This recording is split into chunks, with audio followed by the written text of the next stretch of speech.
ఎంతో మంది అమరుల త్యాగ ఫలితంగా వచ్చినటువంటి తెలంగాణలో సబ్బండ వర్గాలం కొట్లాడితే తెలంగాణ వచ్చింది. బీసీలందరం కూడా ఏకమై ఒక దండు కదిలి నువ్వు ఇచ్చినటువంటి హామీ నెరవేర్చవయ్యా అని చెప్పి ఈ ఇందిరా పార్క్ ఉద్యమాల సాక్షిగా ఇవాళ ఈ రాష్ట్ర ప్రభుత్వాన్ని కోరుతున్నాం.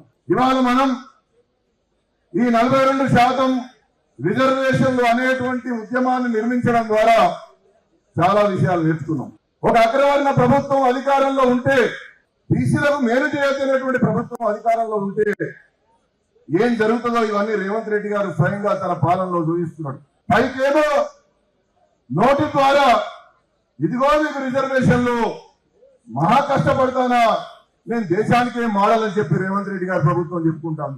నువ్వు రోల్ మోడల్ ప్రభుత్వం అయితే, నువ్వు దేశానికి మార్గదర్శకమైనటువంటి ప్రభుత్వం అయితే ఈ 19 నెలల నుండి ఏం నువ్వు చేసే తమాషా, ఒక్క పద్ధతి కూడా చక్కగా చేయకుండా మమ్మల్ని నువ్వు ఇబ్బంది పెడుతున్నావు. నేను అడుగుతున్నా రాహుల్ గాంధీ గారు, ఈ రాష్ట్రంలో నువ్వు చాలా శాస్త్రీయంగా గణన చేసినని చెప్తున్నావు. మరి శాస్త్రీయంగా గణన చేసి మన అందరి లెక్కలు నిలబడినాక ఎవరికి రాజకీయ అధికారం రాలేదో, ఎవరికి విద్యా ఉద్యోగ రంగాల్లో ప్రాతినిధ్యం రాలేదో నీ దగ్గర లెక్కలు ఉన్నాక నువ్వు ఎందుకయ్యా నీ బిల్లులను నువ్వు లోకసభలో రాజ్యసభలో కొట్లాడి రాష్ట్రపతి గారితో ఒప్పించలేకపోతున్నావు.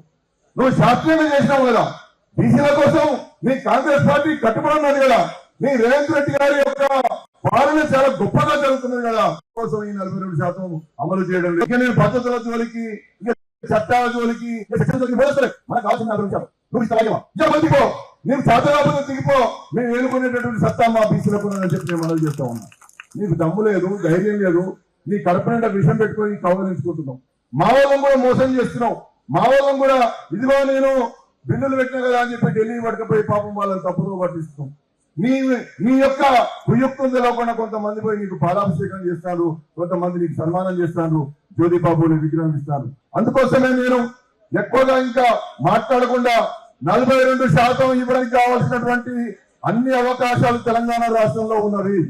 నువ్వు ఆ 42% నిలబెట్టుకునే ప్రయత్నం చేయాల్సినటువంటి అవసరం ఉందని చెప్పి, అది చేసుకోకపోతే మా రాజ్యం ఏందో, మా సంగతి ఏందో, మా బీసీల సంగతి ఏందో నీకు తడాగా చూపిస్తామని చెప్పి ఈ రేవంత్ రెడ్డి గారి ప్రభుత్వానికి హెచ్చరిక చేస్తూ నేను ఒకటే కోరుతా ఉన్నా, నువ్వు ఎప్పుడు ఇస్తావో చెప్పు.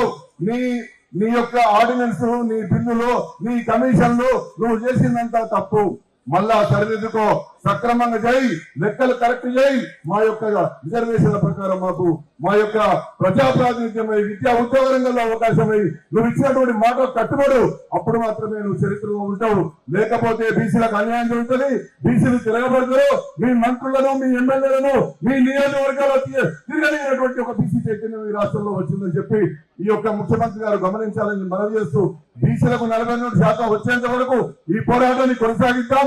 బీసీల చైతన్య రాజకీయ వేదికగా మనం ముందుకు పోదామని చెప్పి మీ అందరూ కూడా సమన్వయంగా మనవి చేస్తూ, జై బీసీ.